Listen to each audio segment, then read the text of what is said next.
We are recording. Thank you, Superintendent. I'll call the North Smithfield School Committee meeting of October 14, 2020 to order. Clerk, please call the roll.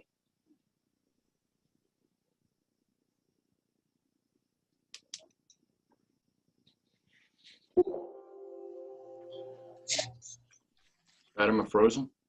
Yeah, Fatima is frozen.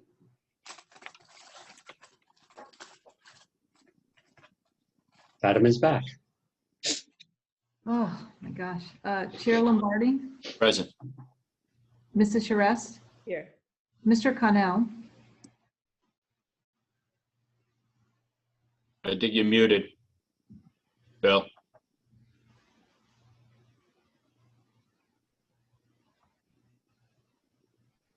Mr. Boss, can you unmute him? I don't know if it's him or you. Everybody has the access to unmute themselves right now, so he should be able to unmute himself. Says he can't.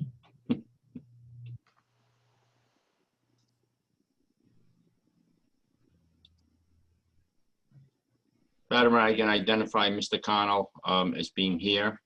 okay. Mrs. Johannes,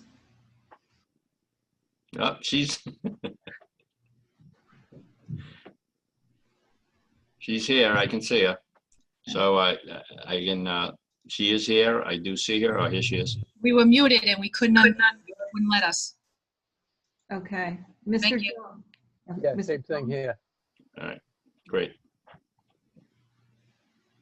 Mr. Jones? Here. Mrs. Mayo?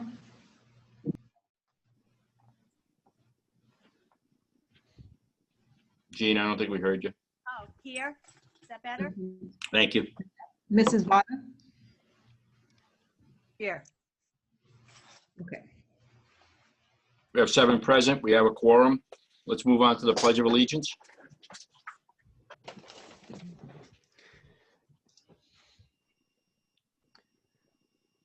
I pledge of Pledge allegiance allegiance to the flag of the of the United States of America, and to to the the republic republic for which which it it stands, stands, one one nation, nation, under under God, God, Under God. indivisible, indivisible, with with liberty liberty and and justice justice for all. for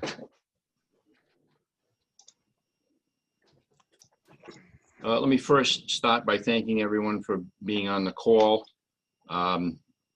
And we'll just give us a few minutes to do some housekeeping, and we will move on to the superintendent's report and then public discussion.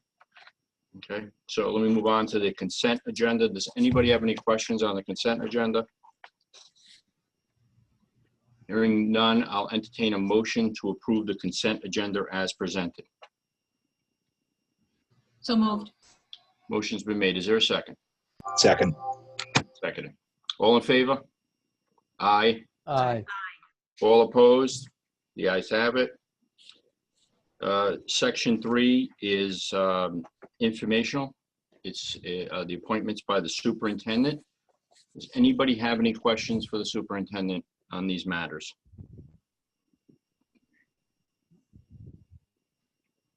No. Hearing none, we'll move to new business.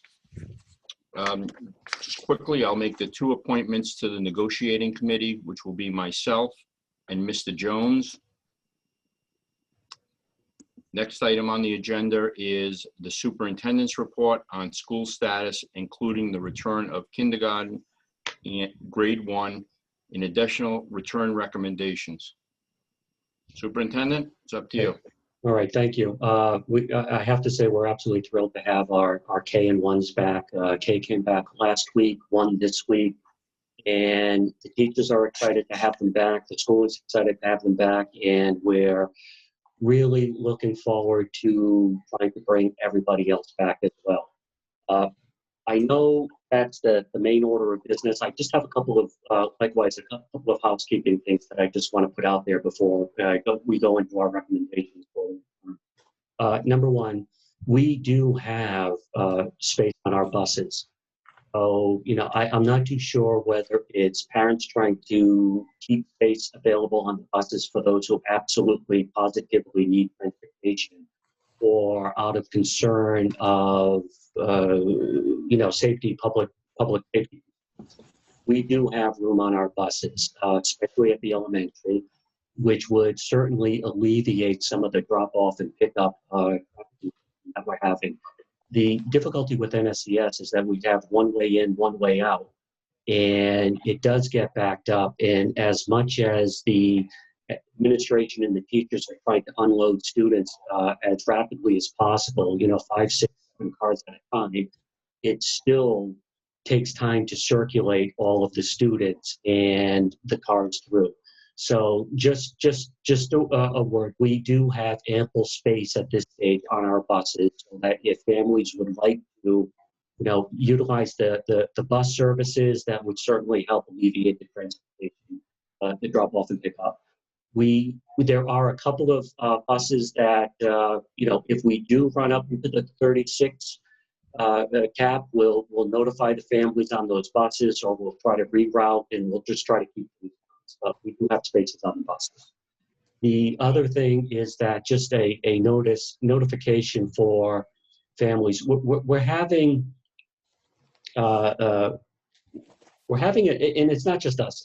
We're having some issues with students who, especially while we're in the hybrid, that they may be scheduled to come in Tuesday and Wednesday. We have students who are oversleeping and deciding that they're just going to pick up virtual that day, and they'll come in another day or just do virtual. We really have to emphasize that if you're on a schedule to come in on certain days, those are the days you need to come in. Our teachers do an awful lot of planning, for students on those days.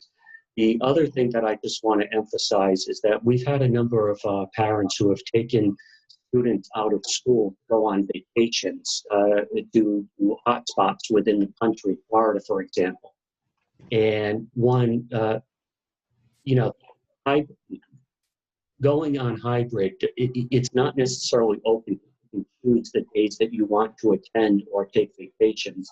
The other thing that you should realize that you have to follow state guidelines. When you return from a state which has over 5% infection rate, there is a mandatory 2-week quarantine before your child can return to school. And we have had to enforce this a couple of times. We've had some very, very upset families, but that's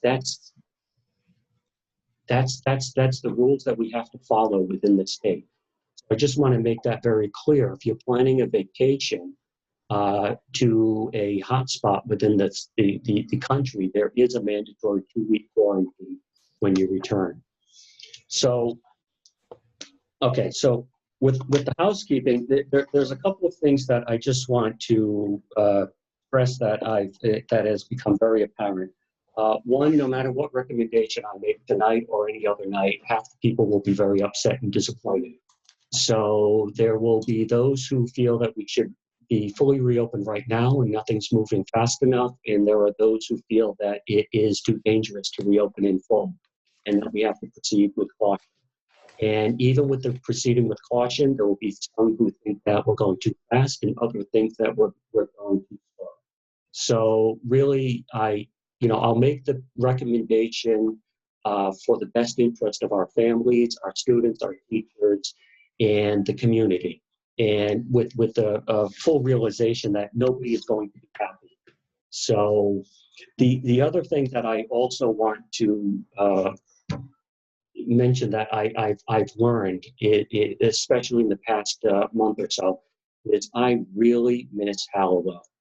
Now, Hallowell is the perfect COVID campus, but it's not just that. And here is one of the things that separates North Smithfield from many of our surrounding neighboring communities and schools, especially with the push to open the elementary level. Now, there are some towns around us that have done a full reopening at the elementary school. One of the things that those towns have, they have multiple elementary schools, and the elementaries have a basic class enrollment from anywhere from 200, 250 to 350, maybe 4 at the top. So what they have are reasonable compared to our small elementary schools. with average size cafeterias, average size gymnasiums, average size libraries, and average size public spaces. We had, with Hallowell and NSES, 2 schools with average size gymnasiums, cafeterias, public spaces, libraries. You know, and I'm not questioning, we rightfully made the decision to close down Hallowell. But what we've created was a very, very, very large elementary, NSES. It has an enrollment of about 600 students. It's far, far more students and far more classes per grade level than virtually any elementary school around us, especially those that are able to open in full. So the other thing too is that with the moving of 5th grade over to the middle school, what we've essentially have done is we have 2 schools that are pretty much at capacity under the best of times. So right now, under the worst of times, you know, looking at it from a COVID capacity, we physically don't have the space to accommodate everything that we've been trying to do. So it is definitely not business as usual at our elementary and our middle school. Now, we have so many advantages, so many things done right, so many things, you know, that that our teachers are doing. We are space bound considerably. So that's one of the things that I want to bring to mind. And just as I go through the recommendations on the grade levels to bring back, we're going to have to do some serious restructuring for a number of reasons to overcome our capacity restrictions at the elementary and middle school. So first of all, as far as the return, starting next week, the week of the 19th, we would like all special ed students to return in full. That is K1 and PKK and 1 are already returned. We have our life skill classes, our multimedia students have already returned. This is for any student who has an IEP, even if it's a speech-only IEP or occupational therapy. Any student with an IEP, we would like to have return in full 4 days a week, starting next week. And that will cover every grade level up to grade 12. Now, some of the folks are going to ask questions, well, can we remain on hybrid? No, we would like everybody back. We cannot juggle a full return versus hybrid return versus distance learning. So what we're looking at is full return 4 days a week, or if you have medical complications either for yourself, for the child, or in your family, obviously full at-home learning is always available. So starting next week, we would like to have all special ed students return. We would also like to bring back grade 5. Now, we have a little bit of restructuring on grade 5, but we're confident that grade 5 for a full return will be possible starting next week. So that at this stage is the recommendation for next week. Now, the week after, the week of the 26th, this is when things start getting very, very complicated for us. We are also looking at a return of grade 6, but we're not ready to bring grade 6 back next week or the week after. We need some more time to look at grade 6. Largely because of, again, as I said, the cafeteria, the social distancing, the spacing at the middle school. We also need to bring in some more resources for our elementary students. Now, this brings up NSES. We've had a long discussion around bringing grade 2 back the week of the 26th, and we would still like to make the attempt to do so, followed by grades 3 and 4 after. But I'm holding off on making a direct request for committing grade 2 the following week, because while it is our priority, there are a few things that we need to address with NSES. One, we have a severe staffing issue at the elementary levels.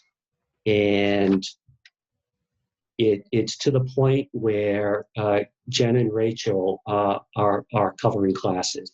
They can't really do their administrative duty because they have to cover classes. Again, the staffing issues are difficult. Some of it has to do with the lack of subs. Some of it has to do with just people get sick and have to be tested. People get sick, have to be tested, and have to wait 48 hours before they can return. So, we're just having that attrition on coverage. The other thing that the elementary doesn't have, whereas the secondaries do, the secondary teachers, they do have duty periods in their schedule. And during those duty periods, classroom coverage for teachers that are out is a possibility, and it's a standard practice.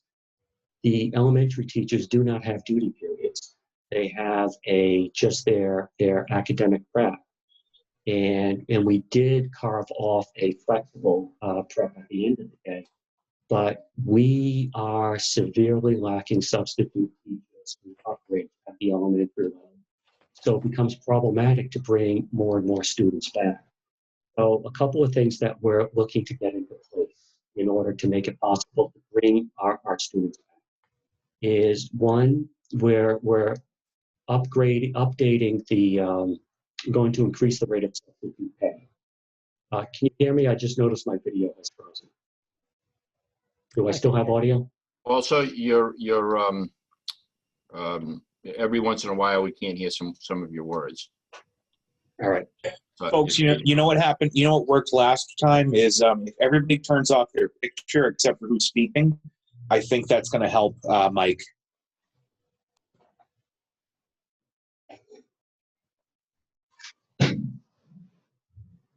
All right. I just brought the computer closer to me. I left my my microphone at work, so I'm just running off the PC speaker. Does that sound better? A little bit. Okay. I'll speak up. So we need to bring in additional resources to the elementary school. We're looking at increasing the rate of substitute pay because it is very difficult to get substitute teachers to work at the elementaries anymore. And this is a statewide issue. The other thing that we're hoping for, well, first of all, we're looking at shifting more staff from the middle and high school to help support the elementary. Now, there is a contractual limit on how we can do this. I cannot involuntarily transfer anybody unless we have a memorandum of agreement with the teacher union. However, we would be at least looking for some volunteers to spend some time working with students at the elementary school. We have some folks that we have in mind that we think could benefit their colleagues at the elementary level. It basically comes down to this, is that here's the concern. The more students we bring back in the classroom, the more the teacher has to spend time on discipline and classroom management. Now, I know the parents, everybody likes to think that their kids are absolute angels, but that's not necessarily the case. And the more students we have in a classroom, especially as we're trying to maintain best practices, public health, and social distancing, the teacher is going to spend more time with the students directly in front of her. I'm concerned that, our at-home learners may not get all the attention that they deserve or they need. And so we're looking at bringing in some more staff and having some support from our middle and high school teachers to work with our elementary students, especially those who are at-home learners. We still want the at-home learners to be part of the classroom. We still want that that elementary teacher to be the primary teacher, the teacher of record, the first person they go to. We want our at-home learners to be part of a classroom, to be joining the morning meets or the afternoon meets. But we would need some additional supports, whether it's substitute teachers or we hire tutors, or we have some folks from the middle and the high school to work with our at-home learners. So everybody has the educational experience they need. I know our teachers are working hard and they're very supportive of one another.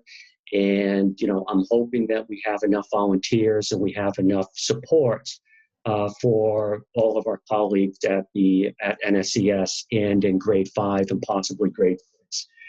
The other piece with that is that we're also need to share administrative support.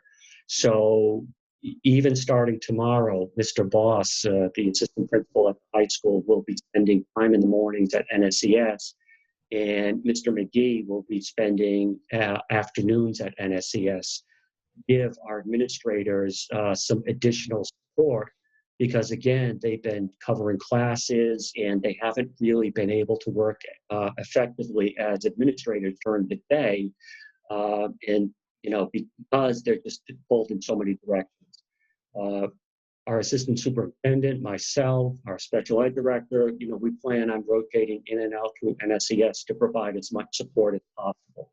So the goal is to arrange some additional supports so that we can bring back grades 2, 3, and 4 in full. And again, I would love to be able to promise that starting the week after next, grade 2 will be the first one up. We're going to make every attempt to make grade 2 as the first one up, and then followed by 3 and 4 directly. But we do have to resolve the staffing and space issues. Now, one of the things I'm gonna stop my video and restart it. Here we go. One of the things, and again, there's going to be a series of compromises in order to do this. We have gutted some more furniture and things out of Hallowell for NSES. So we've had to spill into the gymnasium for cafeteria space. We did, Mr. Seepy did take the curtain off the stage at Hallowell, and it's now dividing the gymnasium in half. And so half is gymnasium and half is spillover cafeteria space. Most likely we'll have to just close out the gymnasium altogether during lunches and use it for food services. Things like that, as it happens, we'd have to take PE classes if, as long as the weather is good. Obviously, we're going outside. We may have to move PE classes into the classroom. Again, there's going to be a whole series of compromises in order to open an SES in full. And the same might have to happen at the middle school. If we bring in grade 5, we think we can handle with the space as it is right now. If we do extend to grade 6, we'll probably have to close out some other spaces or the gymnasium for cafeteria space. Again, we're trying to follow best practices with social distancing and guidelines. And although the Rhode Island Department of Health has removed a lot of the restrictions for K-12 that they have in place for restaurants and retail, we're still trying to maintain some degree of best practice and maintain some degree of safety, and also not turn our schools into a very restrictive environment for our students and our teachers. So at that stage, I don't know if you have any questions, but just in summary, we're looking to have all special ed students return next week.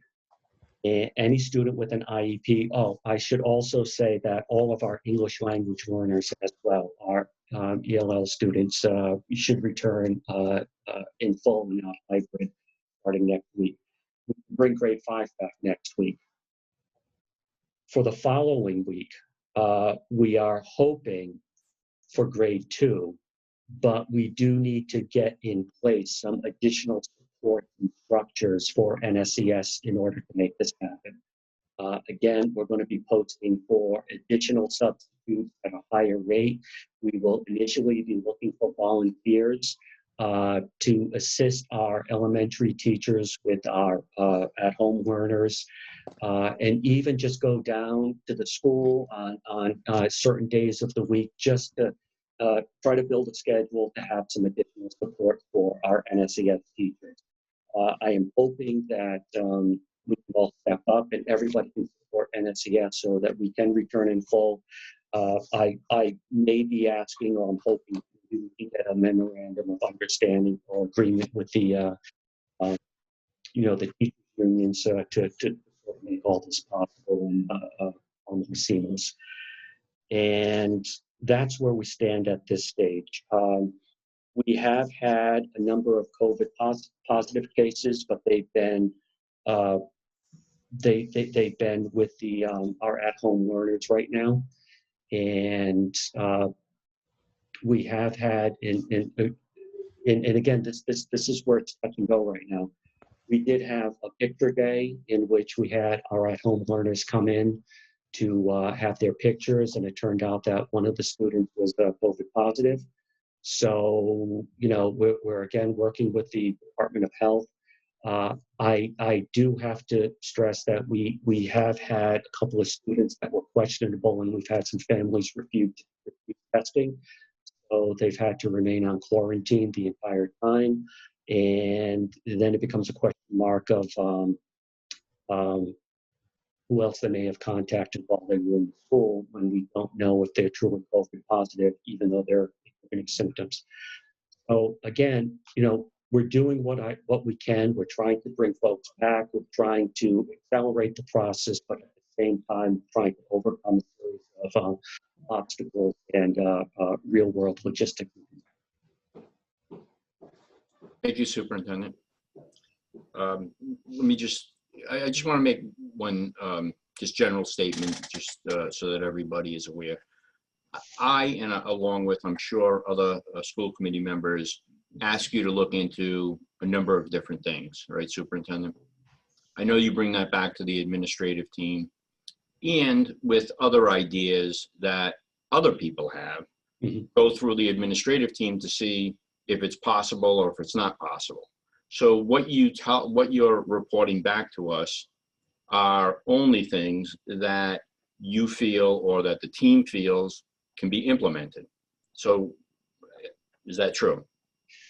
Correct. I mean, we are trying to build a working consensus among the admin teams and at the schools. And to be honest, I mean, in some areas we're pushing quite hard, even though for many it doesn't seem that way.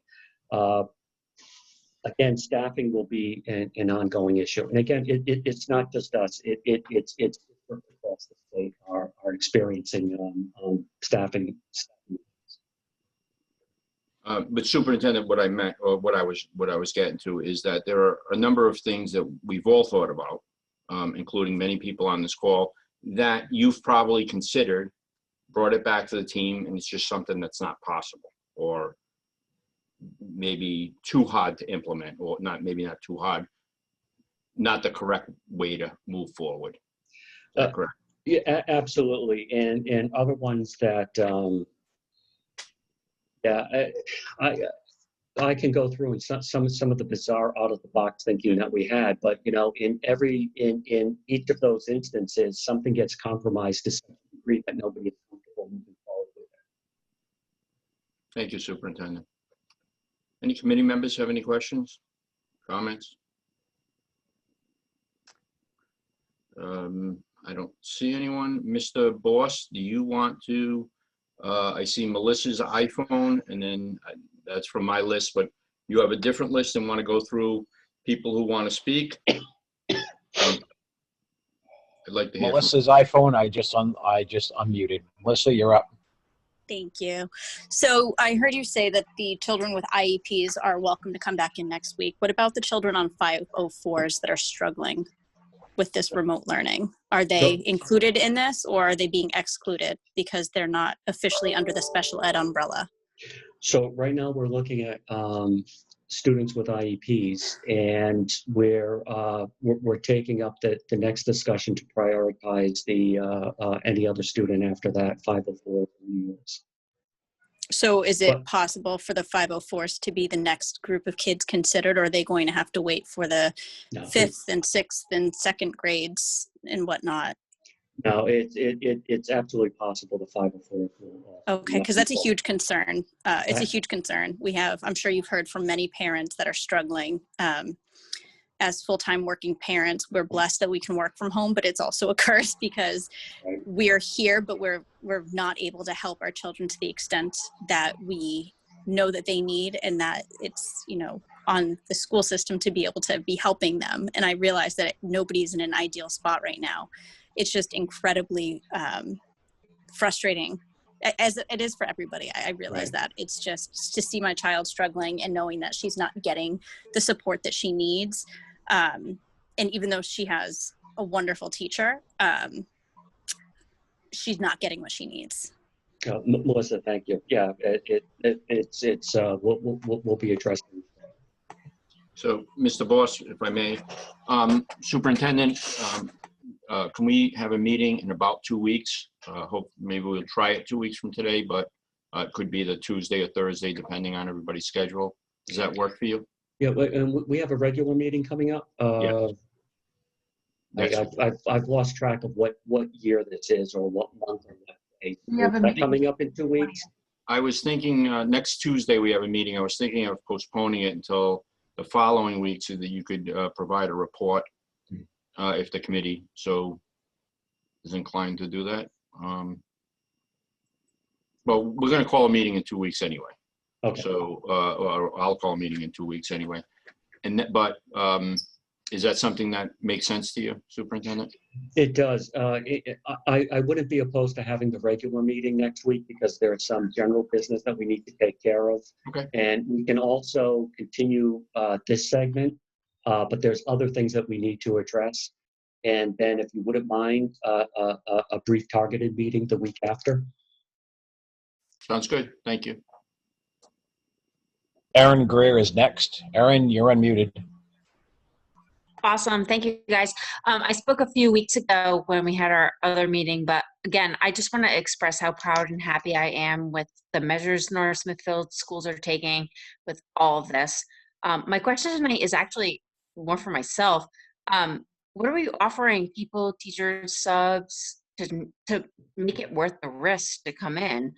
And as an educator myself, like I would be willing and absolutely consider stepping up if needed, but what is it that we can do in the classroom and like help with our kids in distance learning? If our kids are in distance learning, how do we help in the classroom? Yeah, so you know, for ages, our sub rate has been $90 a day, which is pretty much on par with all the neighboring districts. We did raise it to 100 for this year. And we do have some building subs that we've guaranteed that they would have a every day. So there's 3 in each building. However, we've had some leave of absences and FMLAs, and a lot of our building subs have become classroom teachers, classroom subs. So we've, to help with elementary and grade 5, possibly grade 6, we are raising our sub rate to 125 a day and hoping that we can get more folks to join. Now, Yeah, I mean, I guess I'm wondering, like, I have a kiddo in 2nd grade, like, and I need to know that he can be in school if I'm willing to teach, you know? Right. Yeah, of course. So again, we're raising the rate. We're looking at also hiring not just subs, but also hiring tutors. And you know, again, just to try to bring as many resources as we can. Again, targeted at the elementary. And and I don't want anybody to think that we're shortchanging 7 to 12. Our focus right now is on elementary. And I we mean, have I to, think everyone can understand that. yeah, bring every resource we can just to make elementary happen. Yeah. So yeah. All right. So like maybe I send someone an email and figure out exactly what is being offered. I don't know. Oh, so I misunderstood. Are you volunteering? I'm not volunteering. I want to be paid. Yeah, we will pay you. Yes, absolutely. Anybody on this call who, and I have to say, this is more if you're a certified teacher, Yeah. you know, who would like to do some subbing and some supporting. Yes, we absolutely, the call is out, and we will shower you with cash. Well, not really. But I can't do that if my kids aren't in school. That's true. Oh, it's a tough bargain you drive. Okay, got it. So that was kind of my question, but like I'll send a message. Okay. I'll send a message and we'll figure it out from there. Thank you, Erin. All right. Yeah. Thank you.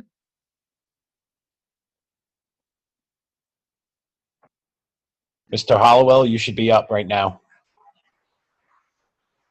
Thank you. Mr. St. Jean, can you hear me okay? Yes, I can. Great, thank you. First of all, thank you for all your efforts. I do not envy you for the position that you're in. I equate it to, you know, walking across a balance beam blindfolded to jump into the deep end first, and hoping you make it there. You know, I am frustrated. I am not going to lie to you. However, I do appreciate the situation that we're in. And I think everybody on this call does. One question I have for you is around the distancing and best practices. You mentioned that you want to maintain a best practice standard versus what the Rhode Island Department of Education and Board of Health has stated something different. I believe they've stated 3 feet or less with a mask. And I'd like to understand what your best practice is, which I believe is 6 feet. And then essentially what you or any other school committee member has in areas of expertise to choose a different distancing standard versus what's been mandated and provided guidance by the Department of Ed and Board of Health. So the, you know, regardless of, you know, the minimal distances, the Department of Health has said that 6 feet or more is optimal. You know, in a crunch, if need be, you can go less than that. You can open that up. So, you know, and we realize this, and that's one of the reasons, you know, for bringing back, especially the elementary in full. We will be falling below the 6 feet range in the majority of classrooms with the return of our students. The other concern is the cafeteria. Now, cafeteria is different than the classroom because the masks will be off in the cafeteria. So while in the classroom within a stable group, which is our elementary, you know, there is room to go below the ideal spacing. In the cafeteria, however, the spacing guidelines have to remain in place because the students will be eating without their mask. So just like in a restaurant where, you know, seating is at 50% capacity, cafeteria is around that level. However, there is a little bit of flexibility because the guidance holds that if you are exposed to others for under 15 minutes without your mask, say such as in a cafeteria, you can have a reduction of the 6 feet of spacing. And we make it very careful to have our actual lunches and our students eating for 13 to 14 minutes to fall below that 15-minute guide. So that's why we can't fit everybody into the cafeteria in much the same way that the guidance with masks on allows in the classroom. So we need to, in the case of NSES, spill over into the gymnasium, or we need to spill into other spaces during meals. And just one follow-up question. Is there any plans to provide an option for those families who may want 4-day in-person learning versus the current hybrid?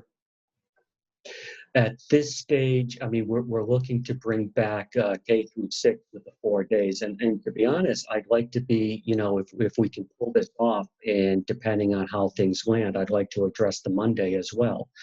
For the middle high school right now, we're just going to hold with the hybrid, but we are taking into advisement a 4-day option, which will be very problematic with our teachers with organization management and lesson planning if we have a third rail of students. I've been in conversation with Lincoln and you know that has been quite problematic, and what they're doing there is they're pushing for a 4-day return and eliminating any hybrid choice. So you're either in 4 days or you're at home, which ideally I'd love to be able to see if we can pull this off at the middle high school as well.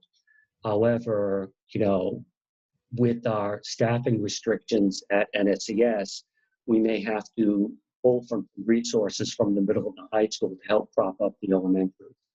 Again, it depends if we can get enough coverage and subs and settle up on staffing issues. Thank you. Thank you. Mr. Neary, you're up. Thank you, Mr. Boss. I'm certain that after the last meeting, I've heard some rumors that I'm public enemy #1 amongst a good portion of the teachers and the administration, education administration in the town. But I'm sorry, I feel I have to state my case for what's best for my kids. I know, Mr. St. Jean, you mentioned earlier that you don't want it to seem as if the 7 through 12 are being shown less concern, but that's exactly what's happening. I mean, you know, the only time in this meeting tonight that I've heard anything about high school, and you just mentioned it again, is taking teachers and resources from the high school students to work at the elementary level. I have 2 kids in high school, and both of them traditionally are excellent students, and they're struggling with the hybrid because they just don't, with the teachers in the classroom and the kids that are in the classroom 2 days out of the week, and the other kids are home.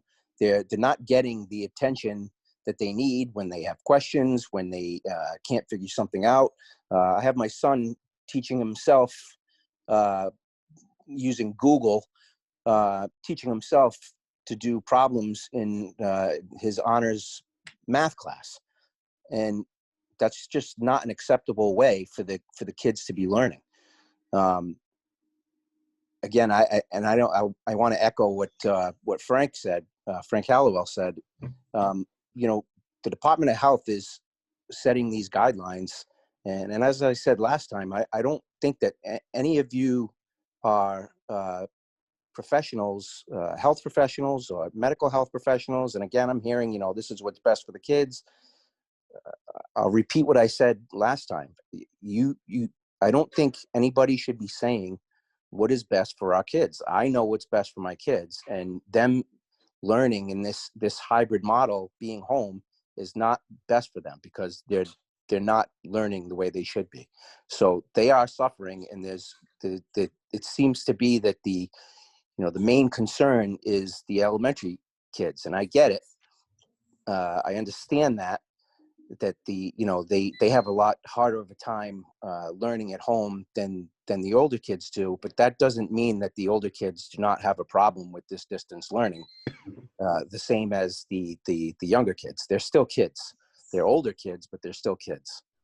And Mr. Neary, you're not public enemy #1. You're voicing a very legitimate, real concern.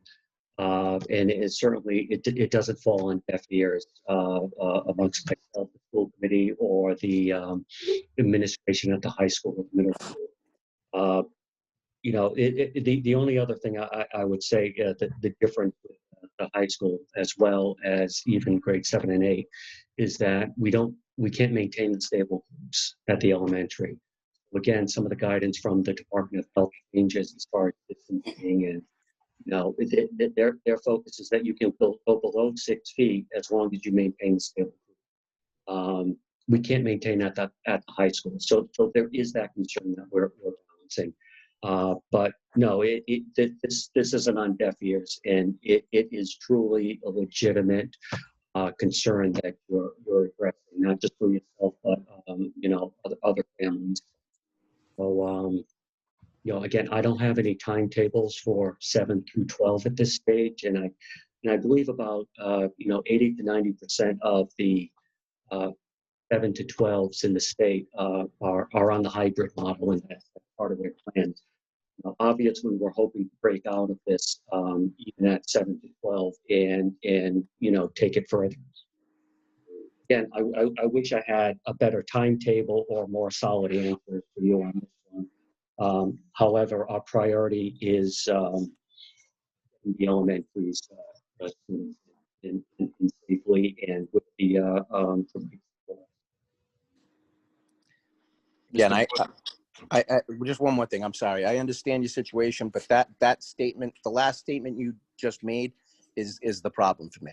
That Okay. The fact that the priority is the elementary students. We shouldn't be prioritizing one group over the other. I'm sorry. That's my biggest problem. Understood. Thank you. Neri, I just want to let you know that all constructive criticism is welcomed by this committee. So thank you for making your statements. We want to hear from all sides, and then ultimately the decision will be made by the superintendent in conjunction with the school committee. Thank you again.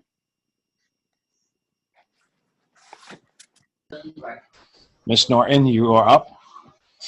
Hi, thank you so much. I just want to say thank you to the district. Your efforts are absolutely seen and they're recognized for your resilience and your steadfastness, most importantly for keeping our community, students, staff, and administrators healthy and well. So I understand that nothing is acceptable at this time, and I just want to say that I support your efforts in the slow and easy procession that you're doing with the opening. So to address some of the questions that were just noted by the previous gentleman, I guess I want to address this question of my understanding is that the age demographic that's most infectious is middle school to high school. And I also understand that the younger cohorts tend to do better when they're in school. But I wanted to know if that was one of the reasons why you are also prioritizing the younger groups. I can potentially see that, as an adult who has a brother who has kidney fibrosis and a parent who's also in that age cohort, I would be very concerned, given that my father is watching my two sons when they're being homeschooled because I'm working full-time on campus. So that was my first point I wanted to take. And then, we are all struggling right now, and this is not easy, and this is unprecedented. And I know that North Smithfield has the capacity to be resilient and to pull through this. Everybody's suffering. I'm suffering. My kids are suffering. Nobody's doing well at this time. And my other question to you is regarding the statement you made earlier about a number of individuals in our community who were symptomatic and the parents refused to have their children tested. So if the parents refused to have their children tested and they had to go into self-quarantine for 14 days, you are unable to conduct any trace testing, correct? You cannot identify and communicate that classroom, those students that were in that classroom, that they need to be tested or that they were potentially infected. Is that correct? And I also want to know, what is the Department of Health, what kind of information and support you're receiving from them when you have cases like this? And I would like to know how many of those cases you have seen so far. Thank you. It's problematic with HIPAA regulations and restrictions. What we do have, though, in cases like this, where we're closely watching a student who could be presumed positive, is that our nurses have been absolutely fantastic. Keeping an eye on everybody, checking everybody. The attestation forms, running interference. And look, I'll be honest. We have we have a number of parents who would. First of all, we have a lot of students going to the nurse's office or go to the isolation room at around 1:30 in the afternoon. And the question is, well, why are kids getting sick around 1:30?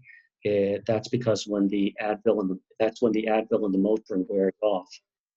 So we do have families who, maybe out of necessity because they need to get to work.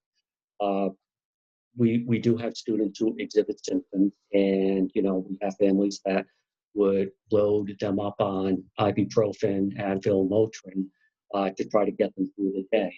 But that doesn't last all day. So we do have, especially at the elementary, a lot of students going in and out of the isolation room, a lot of phone calls to the family. We pick up your child. He or she is exhibiting symptoms that are clearly defined by the Department of Health.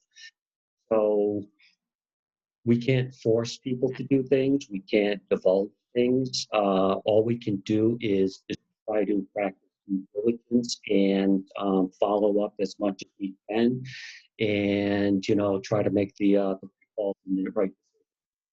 Department of Health is there. When we do have students that are presumed positive, we do get the phone calls.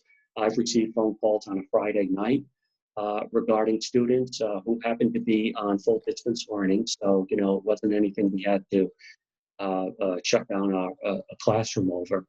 But these phone calls come in as soon as the Department of Health gets a positive test. They're also on hand and working with our nurses to advise next steps. When a case comes up, a situation comes up, okay, how do we best handle this? Who do we need to contact? Is this something that we need to go into quarantine over? Something that we need to notify people? So we try to work as best as we can through all of these gray areas that nobody expected that come up on a daily basis. Hope that answered your question. So my question is, in terms of the families where that individual or the parent refuses to test their children, are you, or the district administrators and so on, are you required to notify the students who were in that classroom? No, we're not. So if this individual, and are the masks taken off? They're taken off in elementary school for snacks. They are not taken off in the middle school and the high school grade levels, correct, during the day? In this particular situation, the Department of Health did not recommend any further action other than to quarantine the student. So if you have a potential super spreader, then we basically don't know who was in that classroom, correct? We follow the guidance from the Department of Health, and and our nurses continuously monitor this. Okay, thank you so much. I appreciate it. Thank you, Superintendent. Okay, thank you, Ms. Norton. Ms. Crossman, you're up. Hi, everyone. Hello. Hi, I just want to say, first off, thank you so much to the teachers who are working so diligently and so thoroughly to provide a quality education for all of our students at all grade levels, from the preschool through the elementary to middle and high school, throughout the pandemic that we are currently in. I do just want to speak to the high school and the middle school levels as a high school teacher myself. Recognizing that there is no such thing as a stable pod, and so the safety precautions and the requirements that are set forth are just really not feasible at the high school level, and there are many districts that do not have viable solutions to these problems, so we're not the only ones facing this issue. And I think that we have to consider the health and safety of the teachers, the students, the families, and everyone in the community by extension regarding, the issue of not being able to have stable pods at the high school level. I also think that, prioritizing the elementary school students, K through 5, is something that the state and the DOH has also prioritized. So we should be looking at that as our priority. Hopefully, if we have kids that have grown up in this district, we know that by the time they reach the high school level, that they are, self-directed learners, that they are able to hopefully deal with some of these situations that are not ideal, that are far from ideal for all of us, but that they're trying to rise to the occasion just like the rest of the community. So I guess in closing, I want to commend you for your work that you're doing at the administrative level as well. I think that it's not lost on all of us how difficult this is and how many logistical issues that there are, but that you guys are trying, really in earnest to do what's best for our community, and we do appreciate that. If I could just ask you, Mr. St. Jean, because I did join the meeting a little bit late, being on another meeting for my own district, what is the actual timetable for the return of more grades? I know you mentioned 5th was coming back. I missed a little bit of that, and also 2nd. So if you could just reiterate the actual timetable that you do have in place, and then what you're thinking for the future. Just one more time. Thank you. Just in summary, we're looking at all special ed returns next week along with grade 5. Following week, we're going to make every attempt for grade 2, followed by 3 and 4. We're also seriously looking at 6, even though the Department of Ed stresses K through 5. We want to see if we can also include 6. Okay, thank you. Ms. Carpentier, you're up. Thank you. I just want to applaud the efforts of the superintendent, the admin team, and all the staff. I appreciate the fact you're keeping students safe and you're still educating our little ones. And the teachers should be commended for all of their hard work. And I just wanted to quote the frequently asked questions from the Department of Ed, just to kind of keep the forefront of the safety and the distance in mind. It says, at this time, there's not a minimum number of physical distance that must be maintained. However, the 6-foot guidance is to reduce the spread between individuals. Spacing should be as close as 6 feet as possible. Schools should weigh the benefits of strict adherence to a 6-foot spacing rule between the students with the potential downside if remote learning is the only alternative. That's the end of the quote. So I wanted to commend North Smithfield for the hybrid model, because you are not in the situation where we have to do a full remote model. You are still educating the children and the students using the hybrid model and keeping them safe to the best of your ability with the 6-foot guidance. I know you have leeway, but they are saying as close to the 6-foot mark as possible is the best solution at this time. So I just wanted to, I don't have a question, I just wanted to kind of highlight that you're doing a good job. Thank you. And that is the gold standard that we're trying to adhere to. Ms. Welsh, you're up.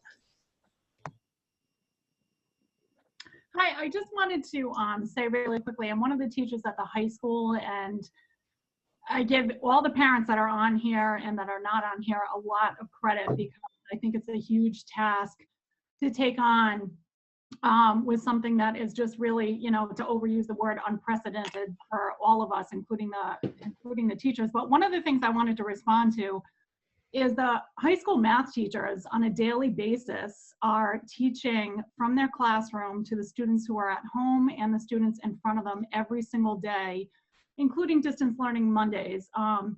They've spent their own money on technology to teach the students at home. So for everybody that's on this Zoom right now, I just wanted to make sure, I want to speak for all the teachers on the high school, but especially give a shout out to the math department, who got a whole new set of books and a whole new set of an online platform. And in a normal year, that would be difficult. And in this particular year is even more difficult. So if there's any question about whether or not students are getting a teacher in front of them every single day, whether they're at home Monday through Friday or in person, they are getting math instruction daily on a daily basis. And I think they're doing an incredible job. And I just wanted to note that, as well as all the other content area teachers. So that's all I had to say. Am I heard right now? Can you hear me? Dennis, yes. Okay, I don't want, please don't take what I said earlier to slight any of the teachers. I understand the difficult situation that all of you are in. That was not a slight on any of the teachers at all. I understand how well, I don't understand, but I can imagine how difficult the situation is that you're all facing as well. But it's, again, it wasn't a slight on any of the teachers. I'm just saying that, again, we all know it's not an ideal situation, but the kids in the class, it's just easier to provide them with the instruction when they have questions and they're right in front of them and they can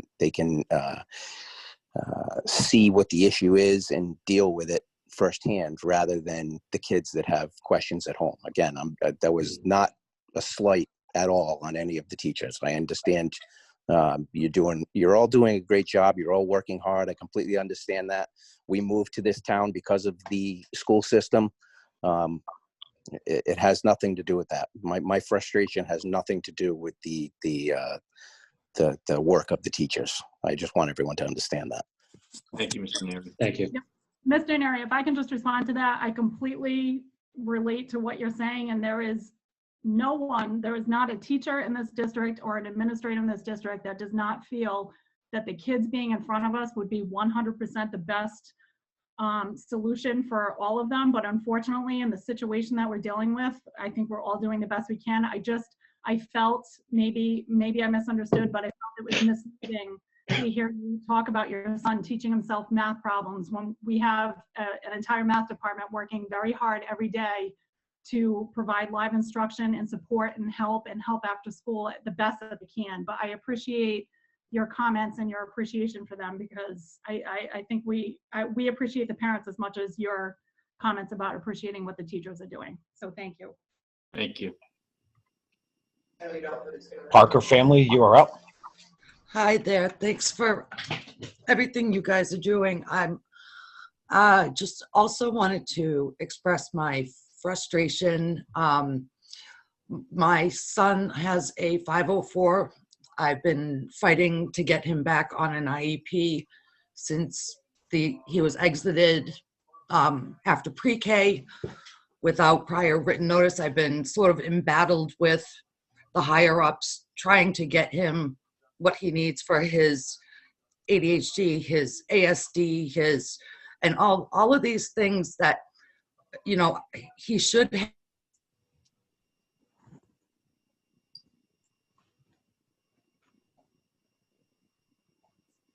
Ms. Parker?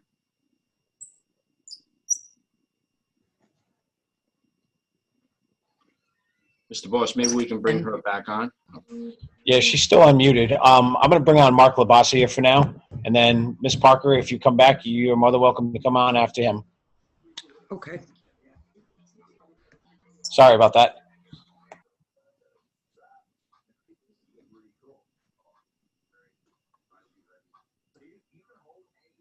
Mr. Labasi here.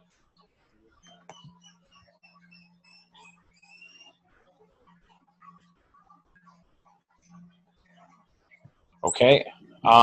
Ms. Parker, you might as well continue. Sorry about that. Go ahead. We couldn't hear you earlier. You couldn't hear anything? Good. We heard up to about when you were talking about the different disabilities that your child had.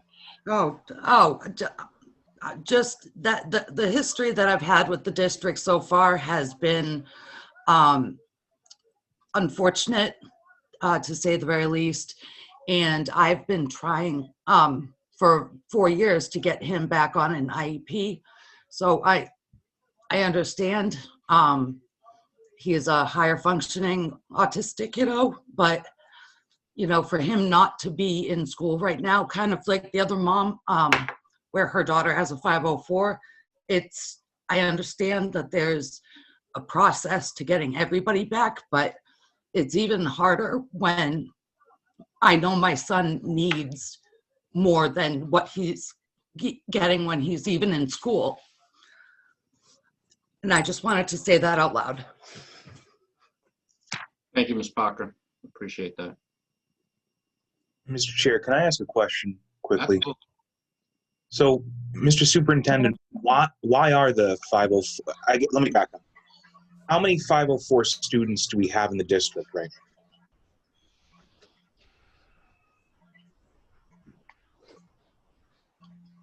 You would ask me that, wouldn't you? Sorry, Mike. I can answer it for the high school. We have approximately 75 to 85 of 504s on top of 85 IEPs.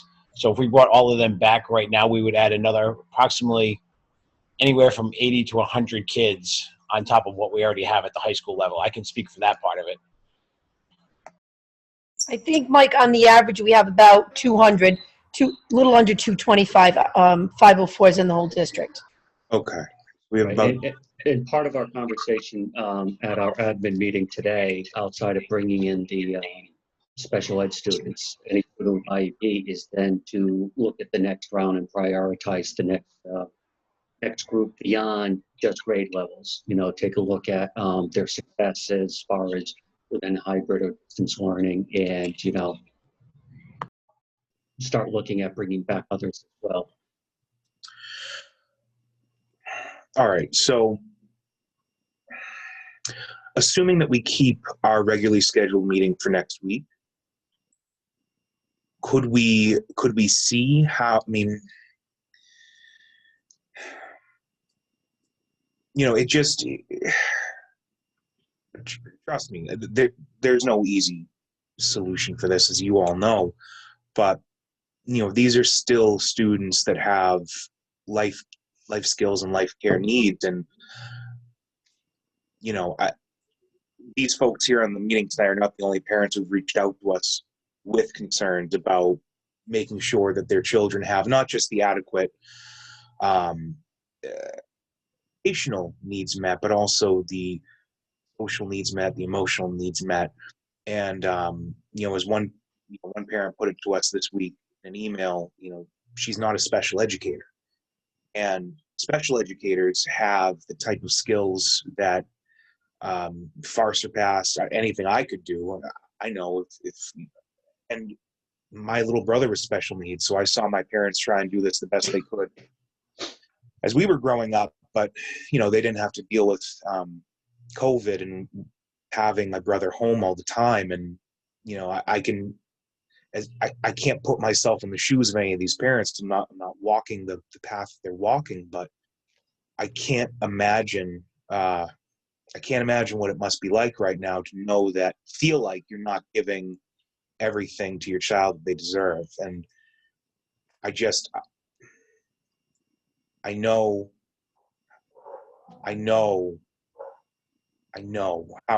how much you've given this thought to who can go back and when and how, but is there any way that we can include the 504s into this recommendation tonight and do it safely? Let us work that through, and we will get back to you at that next meeting. We will have a plan or a solution. All right. So Mr. Chair, are we keeping next week's meeting? Yes. So, Mr. Superintendent, then would you mind having that plan and solution ready for next Tuesday? Absolutely, and you're absolutely correct. As is Mr. Hallowell, as is Mr. Neary, as is Ms. Welch, as is Ms. Carpenter. I mean, everyone is absolutely correct. Right. Everyone's really on the same side here. Everyone's on the side of the students. Everyone's on the side of safety. I just can't. I can't in good conscience. I can't say yes to the IEP kids going back and the 504s not having a plan in place. So, on Tuesday, I really need to hear them coming back. Absolutely. All right. Thank you. And I agree with you, Mr. Jones, and I think that the superintendent hopefully will come back with a plan. I kind of expected that. And I agree with you 100%. We definitely need to bring the 504s back. Mrs. Mayo? Yeah, I would just like to say to Mrs. Parker, congratulations for having the courage to speak up for your child. We have to be our children's first and best advocate, and it's obvious that you have tried to do that. And I think we do have to look further into this, but thank you for the courage for speaking up for that. Miss Norton had her hand raised. Miss Norton, do you have another thing that you wanted to say before I move to the next person? Yes, please. Thank you so much. So as I'm listening to everybody, and I know that we can all agree that everybody's concerned about their children thriving or not thriving. And so I wonder if we can engage in some sort of exercise where we discuss our parents' concern. I'm certainly concerned. My youngest is not doing well with long distance learning, and are the academic rigors and the academic standards will be held to the same level as they were last year? Because there's obviously children who do well in person. There's different ways of learning. And would it comfort parents to know that their children will not fail their grade, or that they will not be held back? Or I guess I'm just trying to brainstorm, like, what is it exactly if we're still teaching in the manner that we were teaching last year, but clearly there's a huge population of students that are not doing well. Are there rigors and the standards, will they be changed? Mr. St. Jean, would you like me to respond to that? You may go right ahead. Hi, Mrs. Norton. I'm Claire Arnold, Assistant Superintendent, and I work mainly with curriculum and instruction. And so just to let you know that the teachers and administrators over the summer did quite a bit of work working on the standards. And so what we've done this year is we took our core curriculum that we typically teach, and we pulled out the most important pieces, and we call those the critical standards. And that's where we're emphasizing this year. We're putting a lot more time, energy, effort on those critical standards. So if there was a standard that isn't as critical, we may not get to it, and that's okay, because that isn't going to keep a student behind. And so to pull out a critical standard, what we decided on, and we used a lot of research in order to do that, is which standard a student needs in order to be successful in the next year of class. And that's where we're focusing. So typically I'll say multiplication in third grade is a critical standard, and maybe we'd spend 4 weeks on it. I'm making this up, but so many weeks on it. Right. But we're going to be spending more time on those standards this year, knowing that we have less time with our children in the classroom. So we do have a plan for that. We're doing a lot more assessing, but we're assessing as we're going, and we're fine-tuning our instruction. We call those formative assessments, and we change instruction based on those small assessments that we give students, and then we alter our instruction to make sure the students have the critical standards so they won't be behind a year from now. So Thank we you so much. do have a plan for that. Thank you. Mr. Labossiere, you're up. Yeah, sorry about earlier. Try as I may, I could not unmute my my phone for whatever reason. It just wouldn't let me go.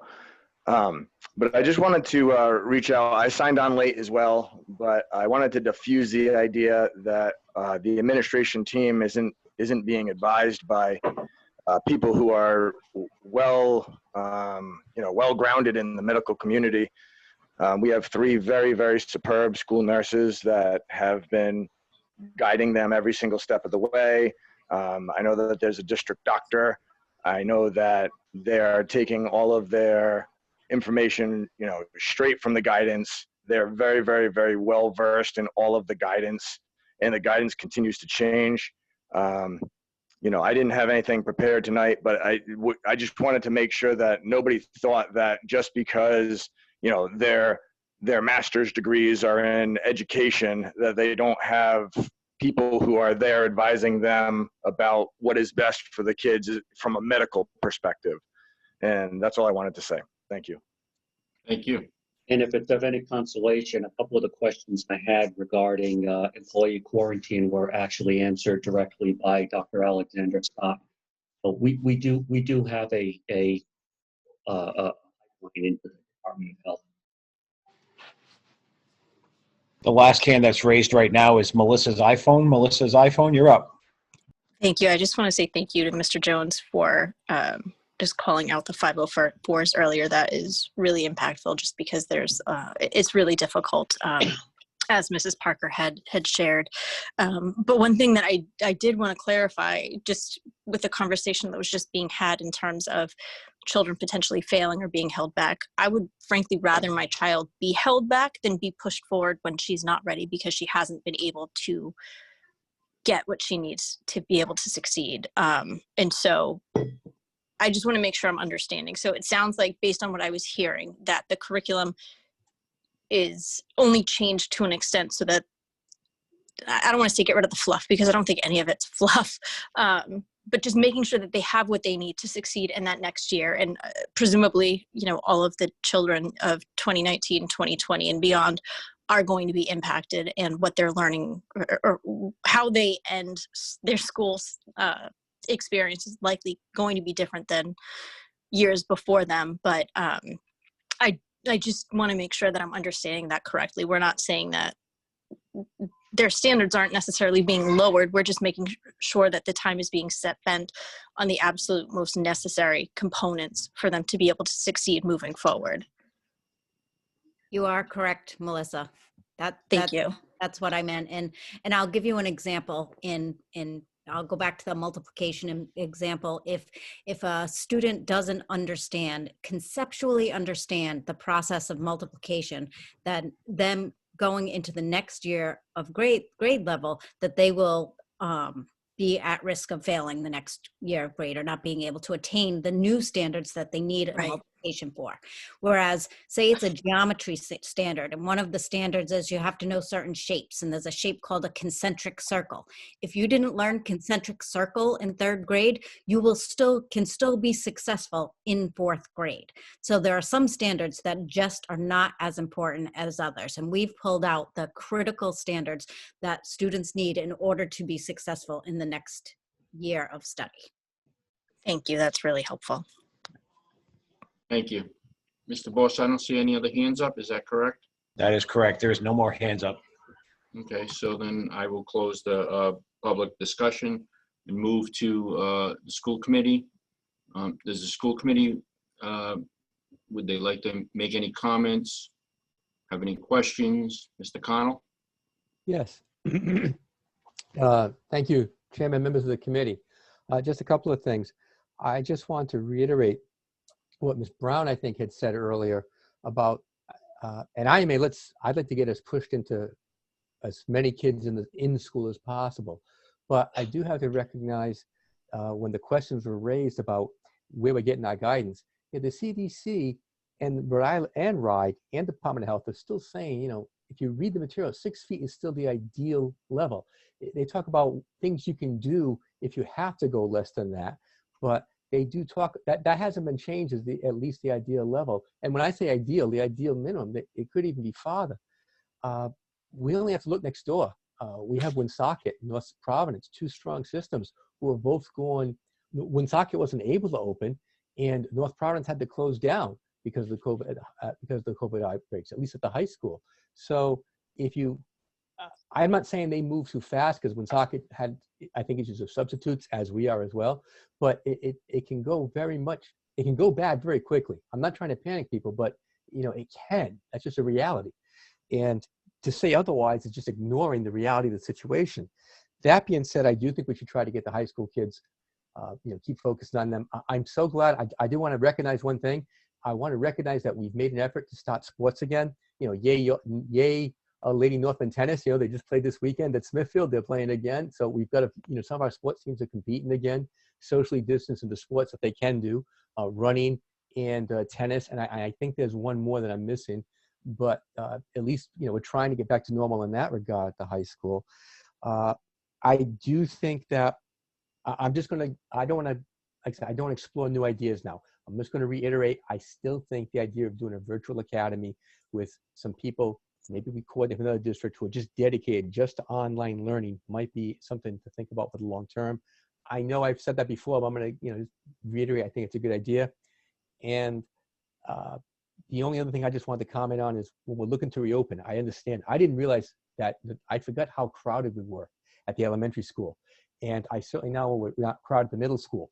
I don't believe we are packed when it comes to high school. And the superintendent and Ms. Arnold can give me updated numbers, but I think that's where we have a little room. I could be wrong, but that was my recollection, at least from past numbers. And that's it. The thing with room at the high school is that we don't have the stable group, so we have to in mind. It's pretty much a free-for-all. And I apologize, everyone, for coughing. I've been self-isolating. I'm going to go get tested, and this is the kind of thing that all of us are going through at the school department, just trying to do our jobs and keep things running, but also being aware of the exposure and the risks. Anybody else have any questions or comments? Mr. Jones, I assume you'll make this motion, which is motion to approve the recommendations of the superintendent with a lean on getting the 504 children back as soon as practical. Yes. Could we change the language a little bit to, sorry. To have the superintendent present to us a plan to return the 504 students to in-person learning within 7 days? Right, all right. So how about if we motion to approve the recommendations of the superintendent and provide a report on 504 students at the next scheduled meeting? Is that okay? I'll move. Yeah. Okay. Motion Yeah, made. Is there a second? Second. Seconded. Does anybody have any questions, concerns? Mr. Connell? I just want to be clear. So the motion is not, we're not saying have the 504 students of the 504 accommodation plans in by a certain date. We're just going to have an update on a plan to get them in, because I don't think limiting to a particular date is the thing to do at this point. Right. No, that's correct. Okay. That's all correct. right. I just wanted to be clear. Thank you. Madam Clerk, you want to roll call that? Sure. Chair Lombardi, Yes. Mrs. Charest, Yes. Mr. Connell, Yes. Mrs. Johannes, Yes. Mr. Jones, Yes. Mrs. Mayo, Yes. Mrs. Vada. Yes. 7-0, motion passes. Is there any further business? I'll entertain a motion to adjourn. So moved. Motion's been made and seconded. All in favor? Aye. Aye. All opposed? Thank you, everyone. We appreciate everybody's opinions, comments. We take everything into consideration, and thank you again. Thank you. Thank you very much. Night. Thank you.